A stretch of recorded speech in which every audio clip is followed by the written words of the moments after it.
This was my first film. When we were making the film, I had no idea that we can make people feel like that. Yeah. People have been contacting me just by a message or email, just telling me what they went through and just how we kind of recreated that. And it's just an incredible thing. It touches your heart, you know. It's just amazing.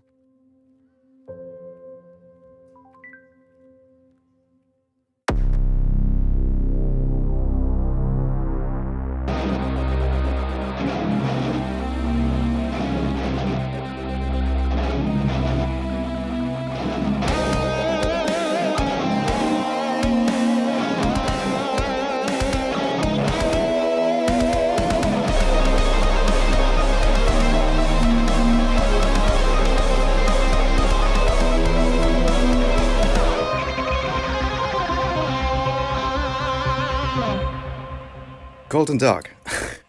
That was my best effort. Welcome to the Flick Lab. Of course, we have my co-host Henrik here, but most importantly, we have the director of tonight's flick, actually, Runar Thor Sigurðsson, more or less. Yeah. Maybe you can give us an authentic pronunciation for that.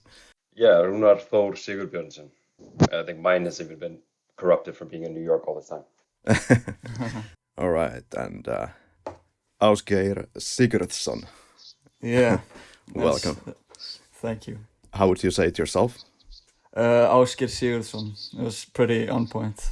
All right. Playing Andri, of course, the lead character. So lucky and happy to have you guys here.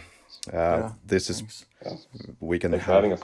Yeah, our pleasure. It was pretty much thanks to Hannu Björkbakka who kind of started this thing. I was just asking, maybe you have these interesting movie connections. Maybe you could ask if you are. That's how it started. Yeah, Hannu was great. He did a review of the film. Yeah, and with my little Googling skills, I wasn't even able to find really other reviews for this film, but there may of course be. Yeah, there's nothing out there yet because this is pretty much the first screening year. The film hasn't been screened outside of YouTube since this year. We picked the perfect year for it, pandemic. Oh. Yeah. But that also means that this is the case where our podcast also has managed to be the most topical. Like your film is the freshest movie that we have ever actually gone through here in the Flick Lab. Right, really. Do you even know how Hannu Björkbakka came about seeing the film? He just happened to see it like the rest of us on YouTube, or yeah, I think he found it on YouTube and he just sent me a message on Facebook and he wanted to do a write-up about it. He was encouraging me to submit it to all these Finnish festivals and like get it more out there in Finland. Nice. He's even sent me a whole list of people to contact. He's been like extremely helpful. Yeah, he's a really nice guy. Wow. We're having a bit of a small talk on Twitter every now and then. So yeah, to listeners who probably don't know, if you're outside of Finland and even inside Finland, Hannu Björkbakka is like a movie critic on the Keski-Pohjanmaa newspaper in Finland. So yeah. The Flick Lab, it's a deep diving film podcast. We go to the world cinema every Thursday here. We've had films from Greenland, Martinique, yes, that small island, Chad, North Korea, and Kyrgyzstan, to name a few. And Henrik, I think this is our first Icelandic film in the podcast, long time coming. Most likely, yeah.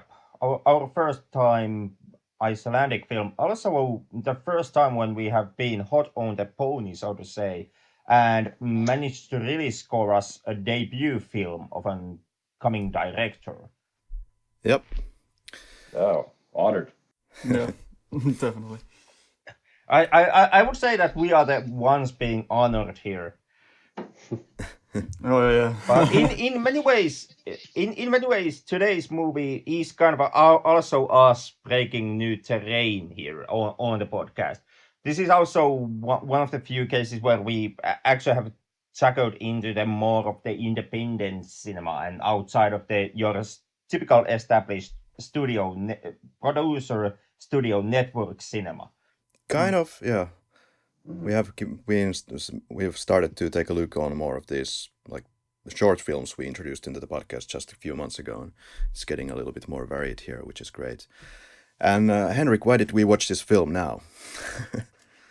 Well, I guess that also goes to Hannu Björkbacka, as you mentioned. Pretty much. Hannu being in some correspondence with us, especially with you, Karri, and as far as I understand understood how the things went, Hannu sent you then the link to the film and told you to watch it, and told you that Han might be something that we in the Flick Lab would enjoy.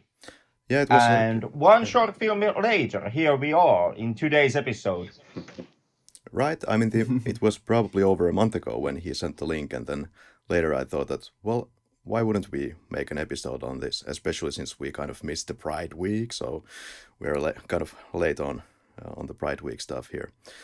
Our last so-called rainbow interest film here was Call Me by Your Name over a year ago, and of course this is great for Henrik, who is of course a straight cis male, but gets quite excited about gay cinema. Is that right?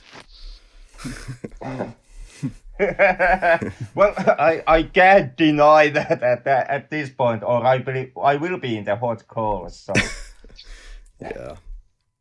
yeah. Well, maybe saying it's a gay cinema is kind of it's kind of pigeonholing it a bit. It's always great to see this kind of stuff. Yeah. What is this film about, actually? Maybe Thor would like to give us a synopsis. Sure.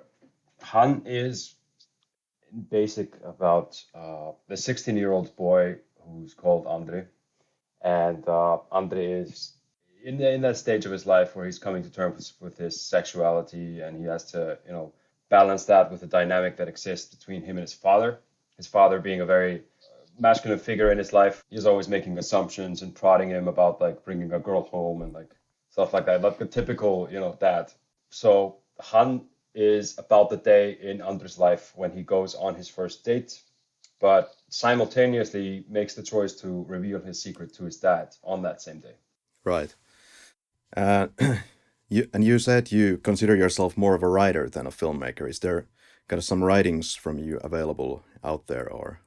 Yeah, there is actually. Ever since I was 16 years old, I always wanted to write a fantasy, like Lord of the Rings, Game of Thrones type of stuff. And I actually wrote I wrote a lot of short stories, but only one was, I felt like good enough for me to put it online. So I put it up on Smashwords. People can actually find it there today. It's called Mists of Lorn. It's Llorn. All right. It's like one short story that takes place in this like fictional fantasy worldscape that I created when I was like around 20 years old, I think. And I always intended to create more stories in that field, but kind of moved over to reality more, especially LGBT stories, because there's a lot of emotional potential in a lot of LGBT stories, because there's just so much, personal trauma and hardship, relatable hardship. Coming back to Han, the story was also inspired by your own experiences of coming out to your father, Thor. So would you like to tell our listeners how that turned out for you? Yeah, I had a very similar relationship to my dad, basically, as Andre does in the movie. My dad was always like very masculine, very, always like when are you gonna bring a girlfriend home and stuff like that. Yeah.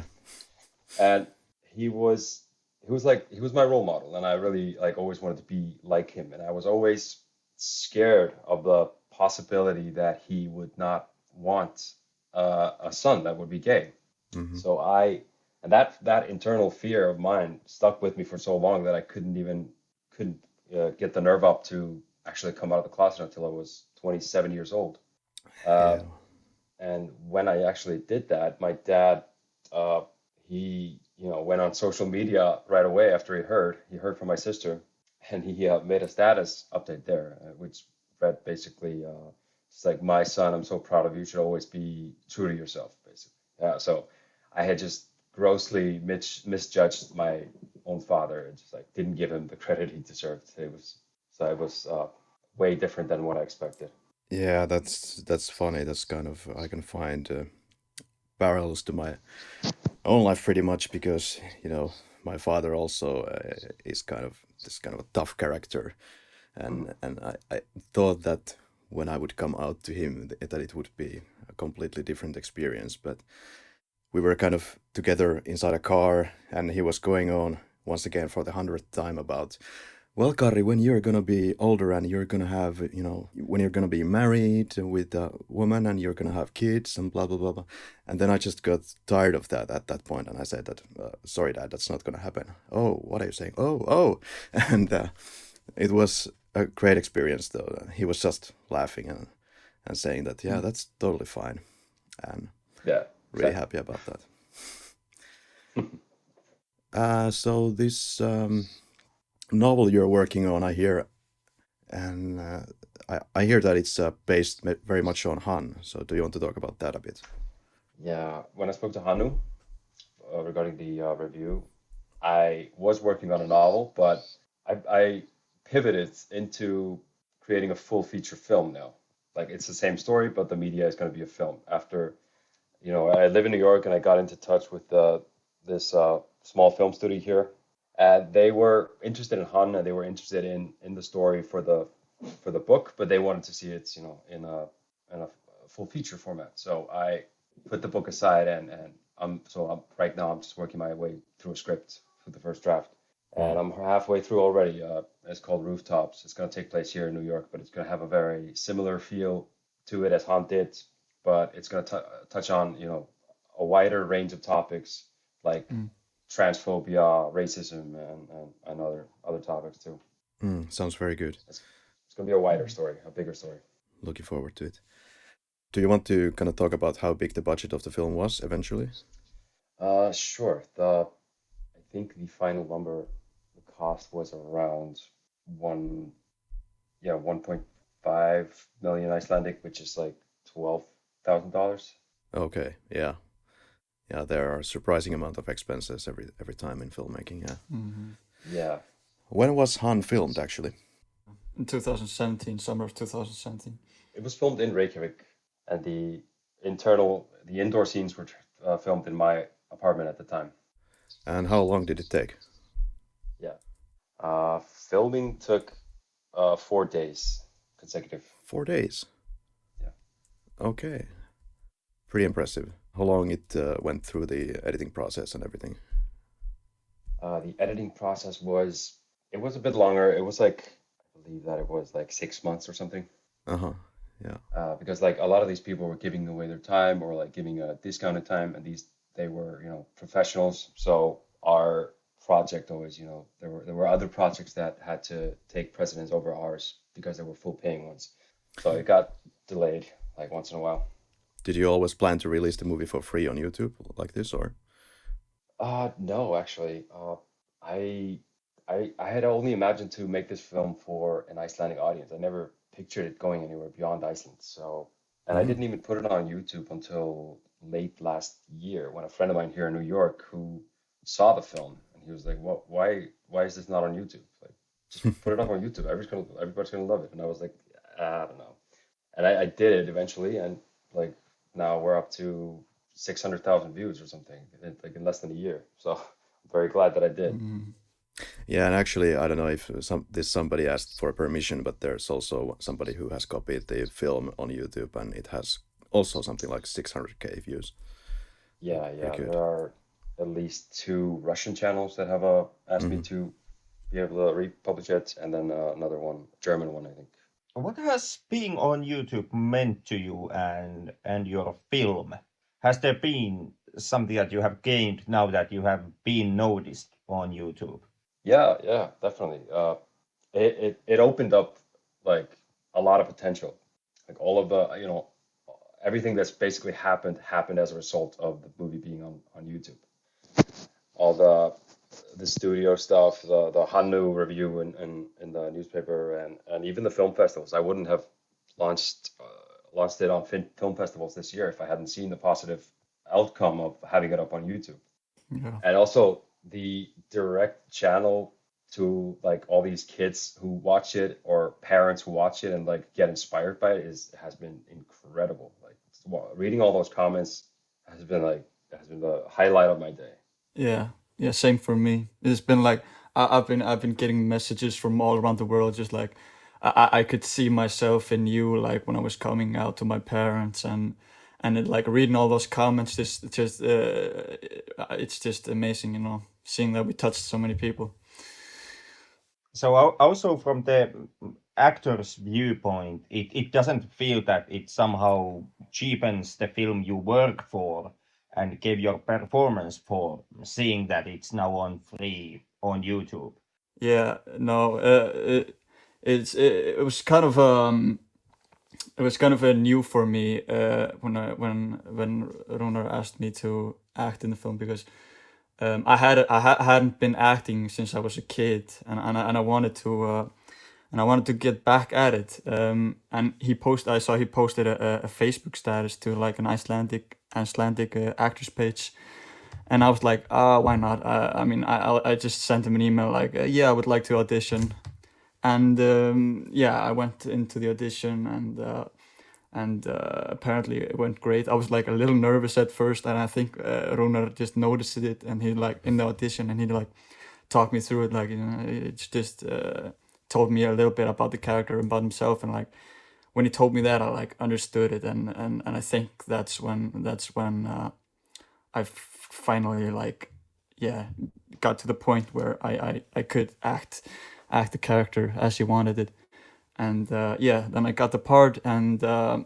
it was just amazing.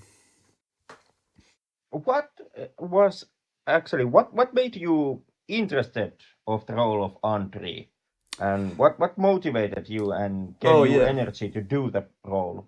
So first off, when he was asking for auditions, he was kind of brief about it.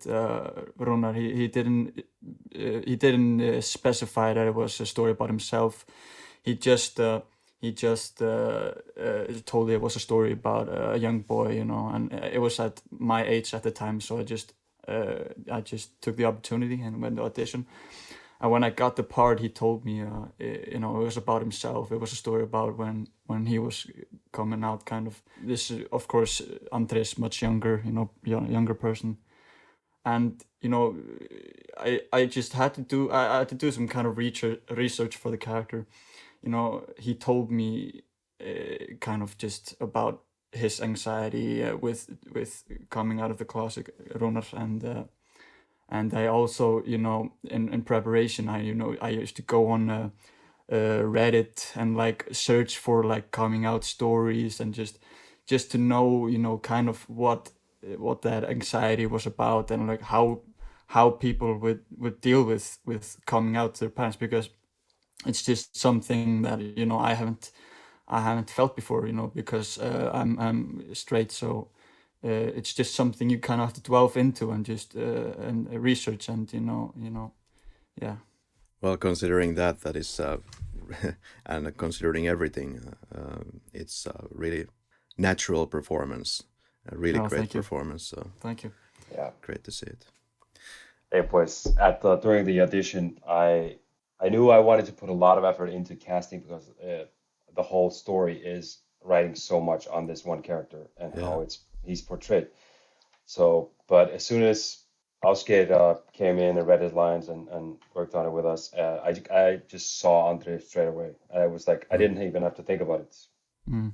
And he won the role out of like 20 teenage guys or something. Yeah, I think we had, probably around 20 people. Uh-huh.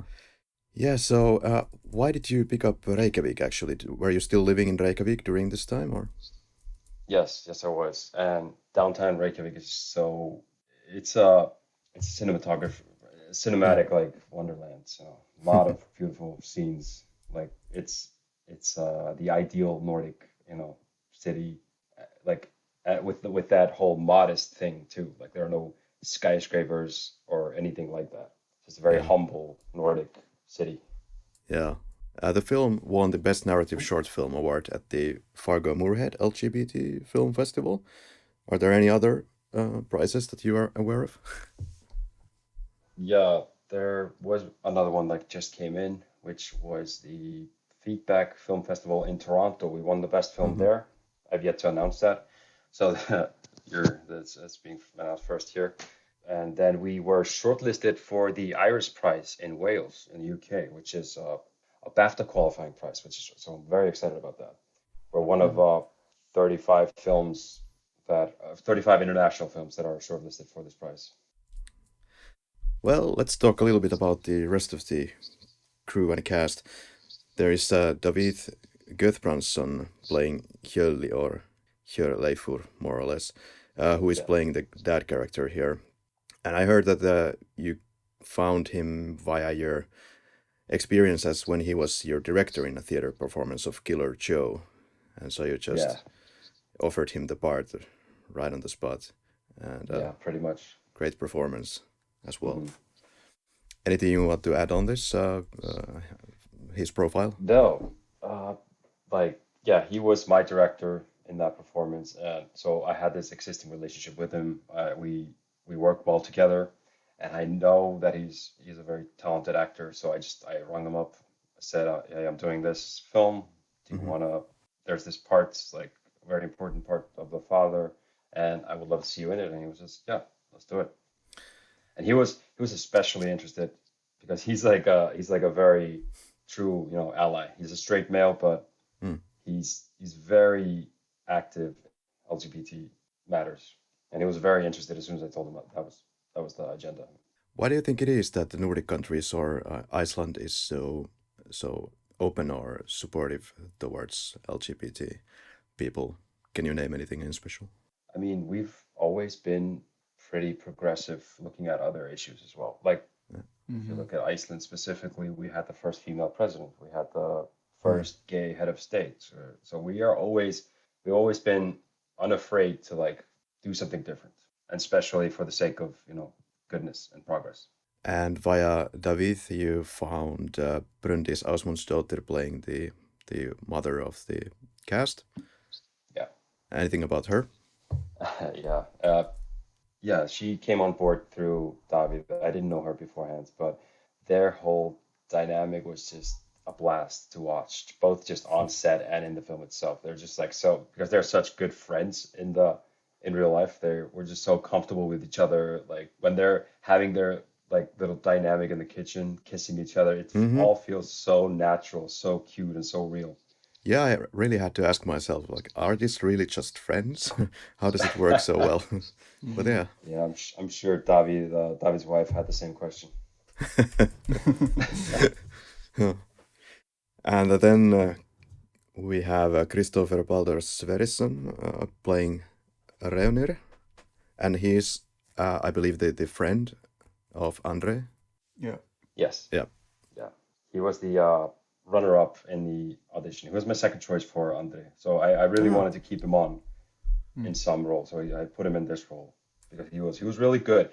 As an actor, he was phenomenal, but he was just not what I pictured when I pictured Andre. He was too confident in every portrayal. And then we have, of course, tell me if I'm totally butchering these names, Eiríkur Viktorsson playing Thomas. Yes, Eiríkur. Yeah, a very important character with very little screen time. Yeah, about him, I could only find that he's some kind of a math genius, perhaps. He got some type of into some kind of a top 10 list in a school's math competition, and that's all I know about the guy. Oh, really? That's news to me. Anything you want to add about him? No, just say like this. He's very talented as well. He was, I'd say, he was my third choice for Andre. He's one of the 20 kids that came to audition. So. Of course, yeah, really nice. All right, so we start the film off with the kicking of the guy while Andre observes from a distance. What made you start the film off with somebody being kicked on the ground? Like, I was expecting this film on the first watch to go to pretty dark waters, but maybe that's the kind of the point, that's what you want people to think at that point, and perhaps to find parallels to different kinds of bullying. And I noticed that the onlookers and that there's this girl filming it all, kind of modern way of bullying, or is it terrorism, as somebody said on television today, or to make Andre think twice before he shares his secret, insofar as you can share a secret. That's kind of defeating the point. But yeah, it was It was a way for me to sort of show vividly one of Andre's fears about coming out. Like he's Yeah. afraid of like his dad's reaction and all that, but he's also afraid of the other kids at school and how his friends are going to perceive him and all that stuff. So I figured seeing somebody get bullied in the first opening scene would really cement that in.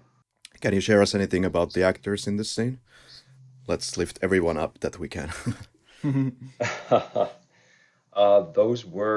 Those were just kids that volunteered to be a part of the whole thing. They didn't audition. There was no auditioning there. Okay. Some of them were just my friends that I called Yeah, just yeah. to get on Oh. set. Awesome. Yeah. Friends of friends. And speaking Yeah. of bullying, Ásgeir, your film debut was in a short film, In a Heartbeat. Oh yeah. And that film dealt with topics of bullying and violence also. And now in HANN, your character Andre, he faces the threat of being bullied or facing violence. How did it feel for you as an actor to revisit a topic that is so hard that some of us refuse to even discuss about it? Yeah, it's a kind of a taboo topic. I feel that maybe especially in Iceland, it's kind of been it's a thing here in bullying. It's a lot of bullying in Iceland. I even when I was younger, I used to get bullied sometimes when I was in the younger classes. So I definitely related to that matter. With In a Heartbeat, that was a film I did. I was really young. I was like 13, 14, and I didn't even know that I was gonna be playing in it. I just came on set as just a side actor. I was just gonna be one of the kids, but then they like needed someone to play the main kid in it, and they just picked me out of randomness, and then all of a sudden I was just the main actor of the film. Was it improvised lines that Reunir is doing when he's talking about his cousin, or it was also scripted? Yeah, it Those was lines are improvised. scripted. No, Oh, it was something. It was like when we were talking and walking about he was talking something about like we were in the shop and I was just talking to that girl. I think you said to Crystal just to talk about something, just improvise something, and then Yeah. the later lines were scripted. I think Yeah, Okay. there's some of that stuff was scripted, but I made it clear to the guys that, treat the script like a guideline and not like some holy scripture. Just yeah. use it, but don't be afraid to go outside of it. Any special significance for streets that you're using in this film or the locations in general? All of those locations are around my apartment in Reykjavik, so they were all very much in reach. So we had to think about like travel time and stuff like that. But I just lived in this very cute little area with all these like cute cinematic backdrops, especially the one with the church when he's walking from school. It's not accurate map wise if you look at a map, but it's very very cinematic. Yeah, it kind of seems to me that when the two boys are walking across the street and you see the background, I think it looks like it could be the location where the church is. Yeah, the church there in the background is the National Church. It's a different church though. Oh. And Bob Dylan portrait was intentionally placed on the wall to emphasize the characters or the character of the parents inside the flat. Yeah, they were always meant to be like this rock couple, very liberal, open-minded. And you chose the kitchen radio to play Dikta and Mammut. Yes. Why these particular bands? I don't know. They just, for that type of personality, those bands really just came to mind. I think that song was suggested to me by David, if I remember correctly. And it felt real, felt like what they would actually listen to. I suppose it's not really intentional that when Andres closes the cupboard door, the other one opens and you have to close that one too. Or is it some kind of super clever metaphor No, going on here? that, Coming out that of the was closet. just something that happened on set. It was Yeah, just when we were rehearsing, I just closed it and it opened, and Runar was just like, "Ah, that's pretty cool." We just closed them both. yeah. Nice. It was a very annoying cupboard in my own kitchen, and it was a very iconic, Oh. thing about my kitchen. So having that captured on film was very beautiful for me. Yeah. And something that I noticed is that Ásgeir has braces and then no braces in the film. Uh, but this is interesting. You had only 4 days of filming, right? So something Yeah. happened Wait. there. No, I have braces all the time, don't I? Really? Yeah. Yeah. I had them all the time. Oh wow! What? because because when you're I had them for like a year after, I think. oh, that's funny because I could swear that when you're walking back to home with a friend that you don't have them, and then you suddenly have them in the kitchen. But okay, Oh yeah, I definitely had them all the time. Yeah, Yeah, funny. yeah, yeah. Yeah, it was just 4 consecutive days of filming, so yeah, I definitely had them all. Maybe it's just kind of an illusion or something. Yeah, and the way that you have, of course, this has been said by many people, I believe, but the way that you have implemented the text messages into the story is kind of good. You make it this alternative way of communicating, which is viable, which it is in real life, of course, as well. But you make it work on the screen and really nice fonts and the way that the text scrolls, good stuff. yeah. I knew I wanted to make it simple. I didn't want it to be too intrusive for the viewer. And it was a bit inspired by the way they did it in Sherlock. Yeah, yeah, How it just like casually appears on the screen and just fades away. Mhm. yeah. There's this father who says that, like, no, there's a big game on at 7. You're not gonna watch it with the old man. And this moment when he's kind of eyeing his son, it seems that now anything could happen. Is this guy now super pissed that this is not gonna happen? Or Uh, no, there's no anger there. There's just it's more like playful disappointment that he's not going to watch the game with him. He's like trying to bond with his son, but his son is mm, becoming a little bit more distant. He's starting to pick up on that. And from Andres' perspective, he's, obviously this everything that's going on is weighing on him in that scene, and he's actually considering in his mind just taking the leap right there and then and telling him, I have a date with the boy tonight, like, but mm. he doesn't do it. It's kind of recedes back into the closet like happens. Did you feel like you have enough room to make the character your own in some way? Did you feel comfortable doing the role? I guess that's a silly question, but Well, like I said, it was kind of I was most of the days I was kind of really unsure about just acting in general because, as I said, I hadn't mm, been acting for a long time, but it was really thanks to Runar that I helped me kind of portray him as I did, like because sometimes after I went home after days on set, I was just like, oh, I didn't feel good. I could have done that better. But like when you realize that when you're an actor, it's always like that. You mm, never go after a take and you go, I nailed that. Damn, I was so good, because that's the thing with acting and behavior. You can never nail any behavior. Behavior is just behavior.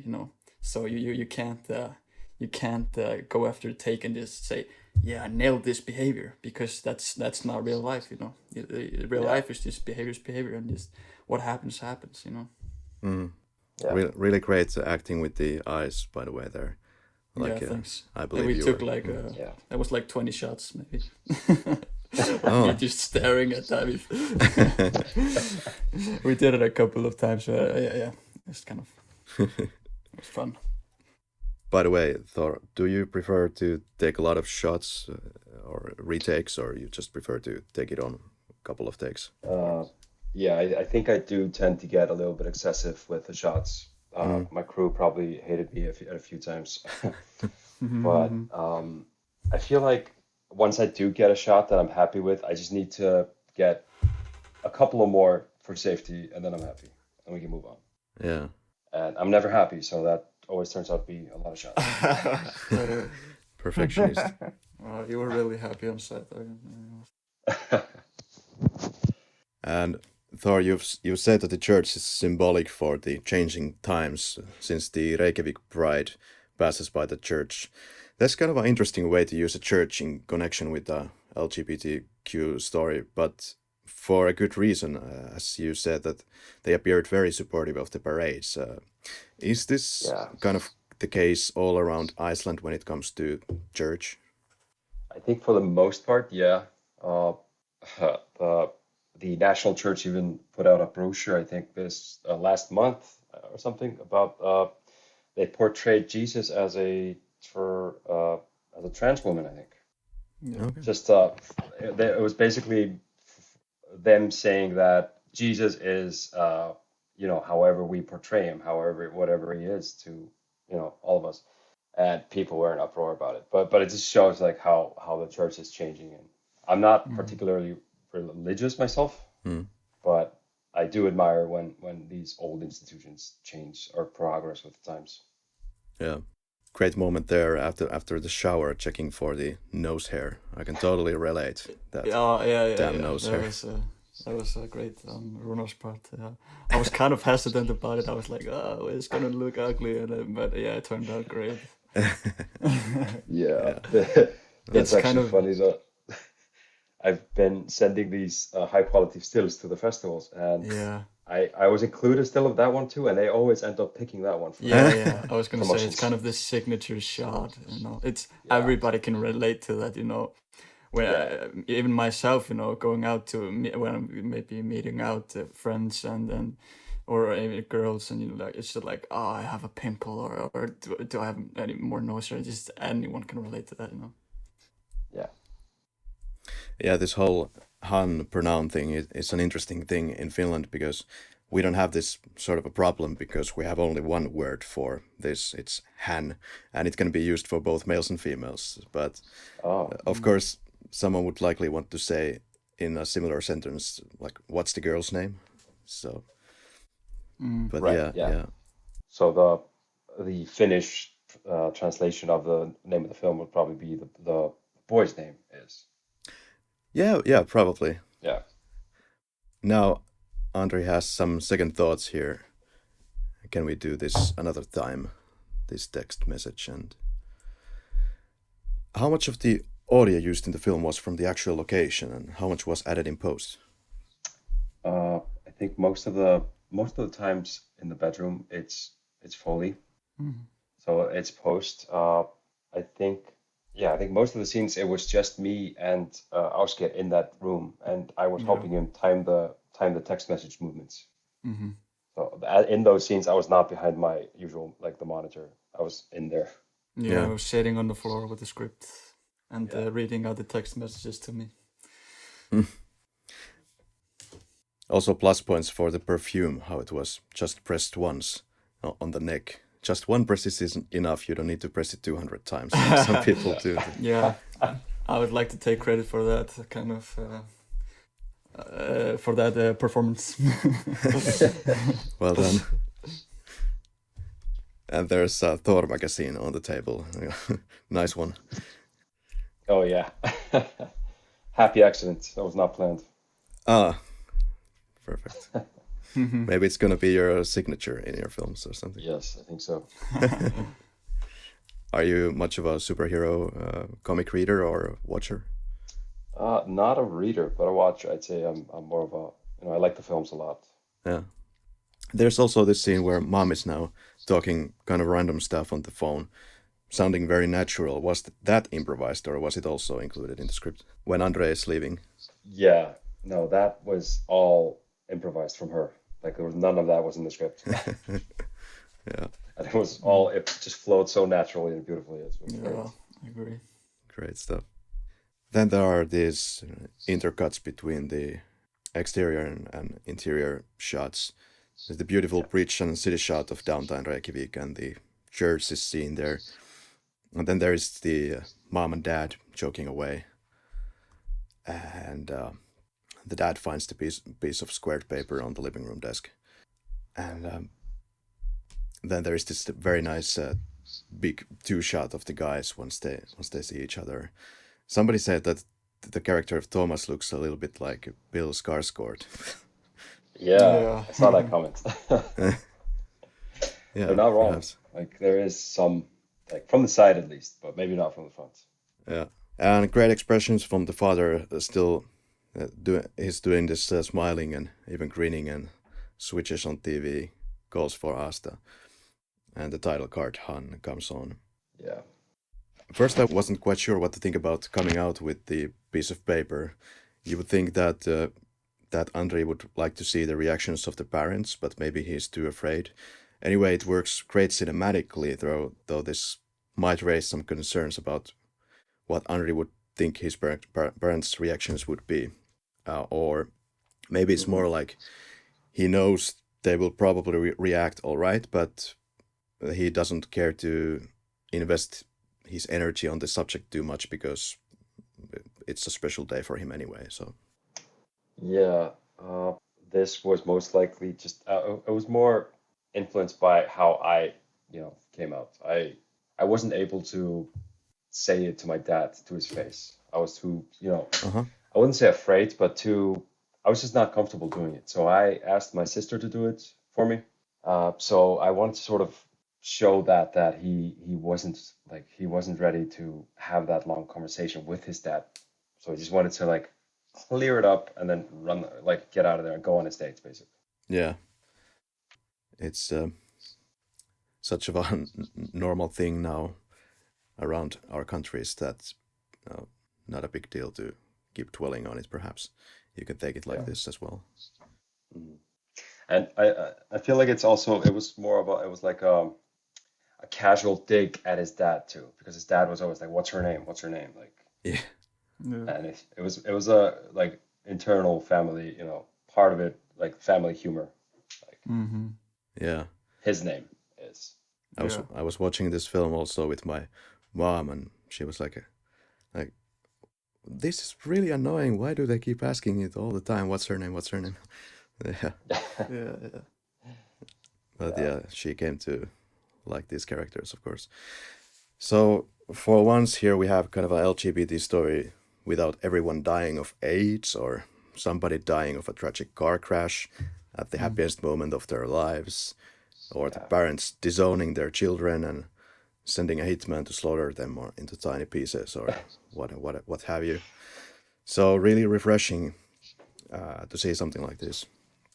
Yeah. It was nothing that I had not intended to like sit down and like now I'm gonna make something with a happy ending. It just is what it is. It was just my story that I translated into this film, Right. and it just happened to have a happy ending. And I feel like that's probably part of the reason why it became so popular on YouTube, is because it inspired people and it gave people hope, and people seem to really like the fact that it has a happy ending. It's like a lot of the comments are centered around that. Yeah, definitely. But I do want to say that with this film, I did want to inspire most of all.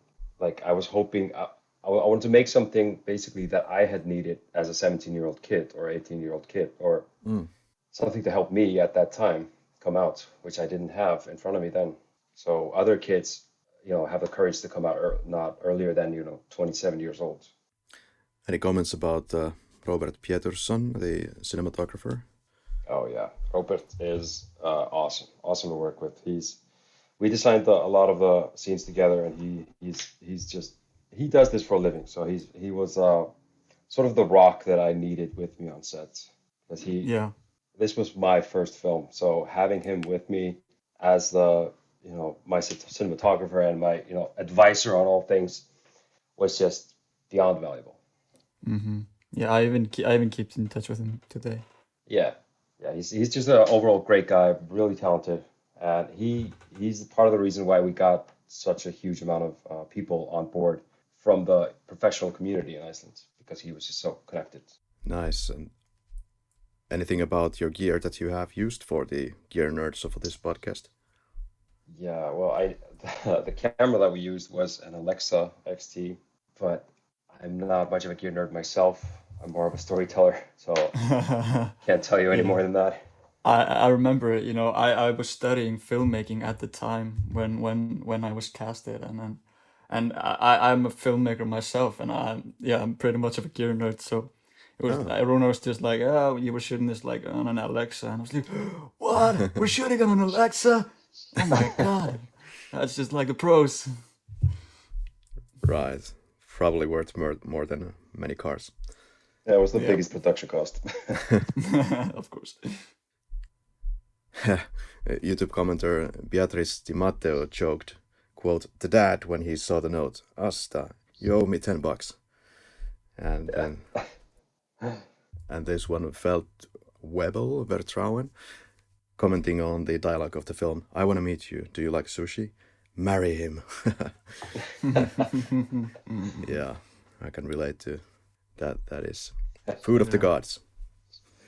Yeah. I can always the precious thing about those comments is like anytime maybe I'm feeling down or anything, I can just always go to those comments and just it'll immediately, like the first time I read them, it's just kind of a new feeling occurred to me because it was just so like enticing, and it was just kind of like getting high of something because it was just Yeah. a lot of comments just like, oh, Andre reminded me of myself when I was coming out, and it's just like when we were making the film, I had no idea that when I was acting or we were making that film that we can like make people feel like that, and it's just an incredible thing. Yeah. It looks like you have a kind of fan base looking at some of the comments that you have had Oh yeah, online. with 100%, yeah.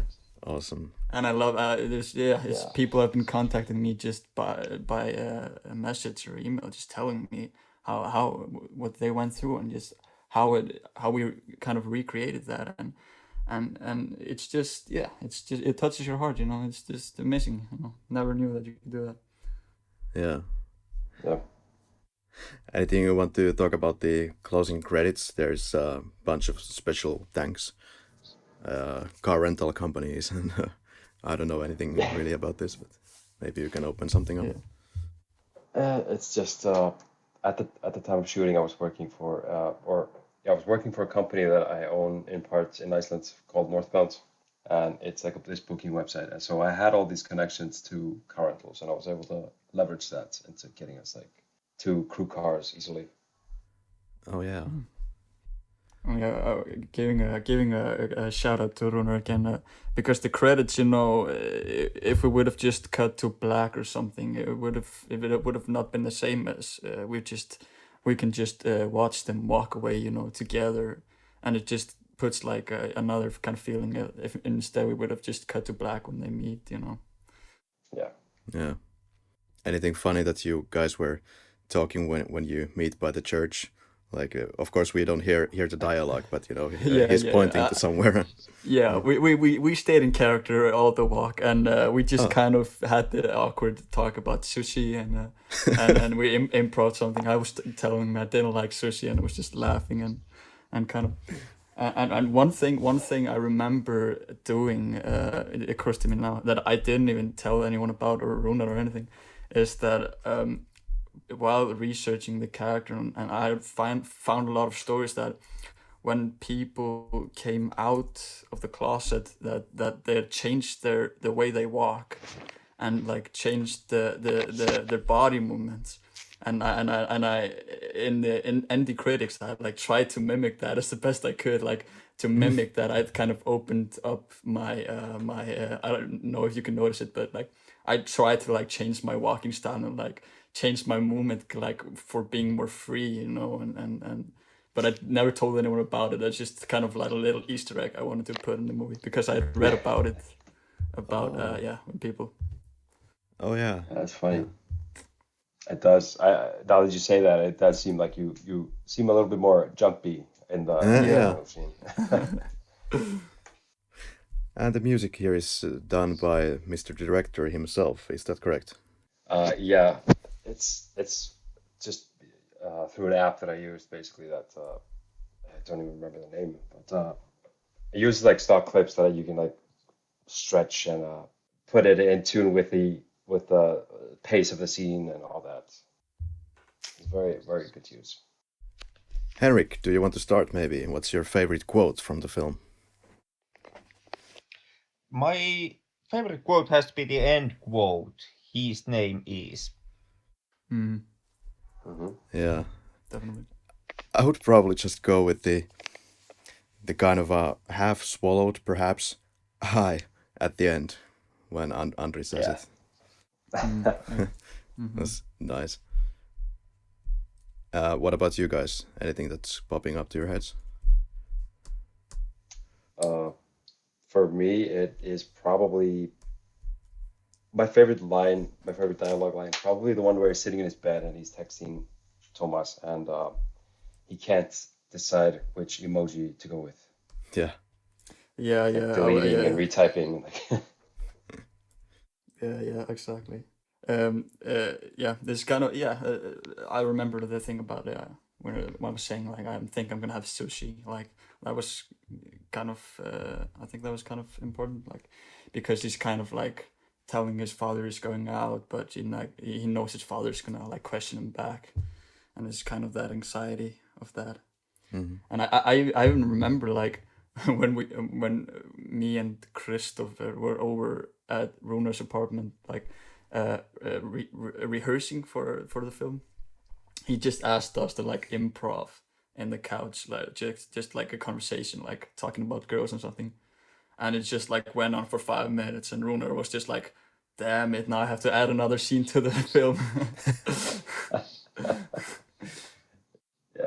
yeah, that whole thing was like it made me their whole dynamic during that improv session made me want to add another 13 minutes to the scene, like to the movie where we just have them. It was so funny. I remember me and Robert were just like laughing our asses off. Yeah. Yeah, I noticed that you wanted to really develop the relationship between the parents there, and there's this one shot where they have this kissing going on, and I felt that it was still necessary to have there to maybe to show the warmth of these guys. So yeah. Yeah, definitely. I was expecting a kiss, but I wasn't expecting that. 3 adjectives to describe the film, Henrik. Yeah, mine are going to be fragile, tender, and quiet. Warm, familiar, because it kind of resonates with myself and my experiences, and important, definitely. Yeah. Andre? Or actually, Ásgeir. Yeah. Yeah. I'll take that as a compliment. Just heartwarming, beautiful, and it's like eye-opening. It's just kind of I think. There we go. Thor. I would say probably touching, relatable, and personal. Henrik, would we recommend the film? Well, on my part, of course. And it's not often that you see a plot that is so simple, but it's also important and very elegant, I would say, and very smooth flowing. It's only 13 minutes, and everybody knows that 13 minutes is not much, but this film makes it feel like 5 minutes perhaps when you're watching this. So Yeah. it's easy to kind of get into the world. What about Henrik? So how much, Karri, how much of your recommendation is you liking the film, and how much of it is your own personal experience? Actually, when I was watching this, at least consciously speaking, I didn't connect this that much to myself when I was watching it, but then when I started to think about it more deeply, like this whole relationship with father thing, yeah, it's kind of similar to my experience. But maybe it has also something to do with my experience, but I think it's a really smooth film and very well done. Thank you. Yeah, you're welcome. Definitely. Henrik? Still there? Yeah, I too would recommend the movie. The main thing that I liked about Han is the kind of a subverting the typical tropes and cliches of gay drama, which Han does. like Han also it starts with giving you the innuendo that there will be the typical trappings. There will be the violence towards Andre, and later on there would be the disowning from his father's side once Andre finally would come out of the closet. That's something that you usually see in gay drama. And what really was refreshing here, and I would say most important point of the movie, is to show the other side of that narrative, like those cases where everything just goes okay, and the bad nightmare scenarios end up not happening. And I think that as important as it is to show you the dangerous side of the gay living through the gay experience and possible and coming out of the closet, and as important as it is to speak about the bad things, it's also very important to showcase and talk about the possibility of much more warmer and accepting experience. So also from my end, I would full-heartedly recommend Han. There you go. And I'm pretty sure you guys recommend it, so that's about it. Yeah. I definitely recommend it. Yes, totally. Any future projects that you would like to broadcast to our listeners? What's coming up next? That's it for me. It's the movie that I'm currently writing. Yeah. I'm hoping to have the script finished by the. Honestly, I'm working a full-time job here in New York, so I don't know. Hopefully by the end of this year. Let's just say that. But it's called Rooftops, and I'm very excited about that. It's as I said, it's very in tune with Han, but it's a whole different story. It's a whole nother story, and yeah, it touches on a range of other topics, and it has a minority lead, and I think that's what the studio that I'm talking to is most interested in, because they're focused around films that have minority leads and minority creators and stuff like that. So I'm hoping to be working with them more in the future. Awesome. And Ásgeir? I'm currently just on pre-production for my first feature film that we're shooting in the end of October, that I wrote and I'm going to direct also. Yeah, so that's kind of exciting for me. Wow, where we're gonna see it? Also on YouTube. Do you want to open up more about this project? What? Yeah, I can I can try to not spoil anything, but it's a movie. It's called Harm, and it's about two brothers, one of which I play, and another one. It's about two brothers, one about 20 years old and one about 11 years old. That are kind of in this broken family. They live with their mother, and basically the younger brother goes into like the underground world of drugs and criminality and in Iceland, and it kind of happens in one night where his older brother is kind of trying to get him out. It sounds kind of cliched, but it's kind of built around the Nordic drama, but we put like a twist on it, like we'd like to make it special. So yeah, I'm kind of excited about it. How big of a problem is it, the drugs in Iceland? It's a big problem in Iceland. Maybe the underground scene, but yeah, drug abuse in Iceland, especially for like poor families it's just it's a big problem. Actually I read an article like just a couple of days ago that almost just had the plot of my movie in it, just like months after I wrote it. So it's just then when I knew like it was definitely the right project for the right time. All right, very much looking forward to it. Yeah. There hopefully there will be international release of the film. Yeah, definitely. We hope to release it first here in Iceland, and then just depending on how it goes, we'll definitely want to show it on some festivals and stuff. Awesome. All right, guys, do you have any closing thoughts? Thor or Ásgeir want to share some words of encouragement for the youth in Finland? Yeah, Anything just one thing that that is, yeah, of course cliche and something. Just go out of your comfort zone and just like, Mm.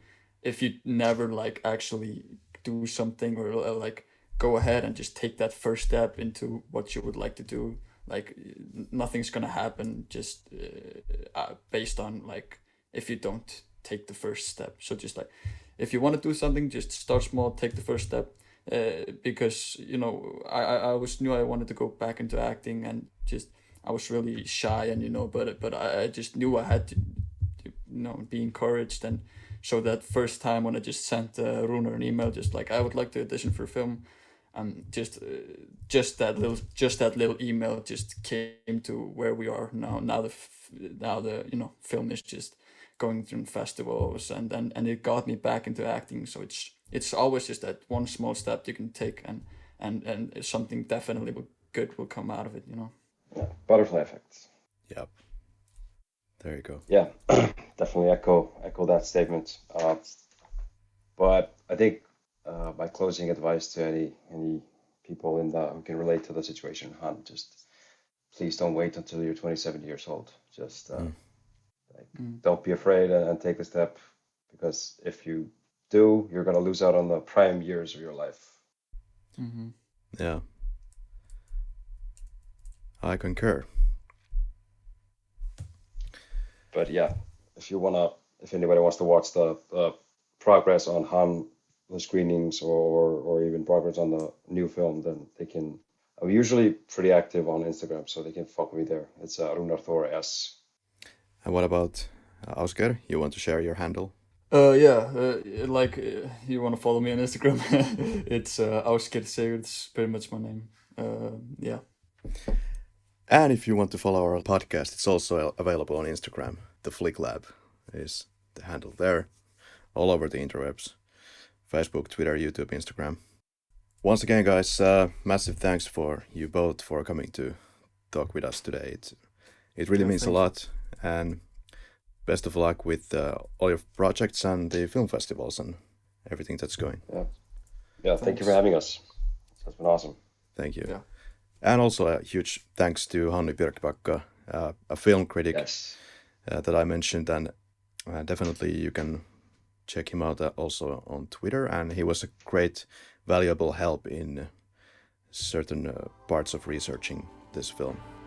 Yeah. So, but he's like a guardian angel of the film. It's like talking about. yeah, wow. All right. Thank you once again. And Henrik, what's our next week's film? Yeah, join us next week for Suspiria, and until then, see you next week.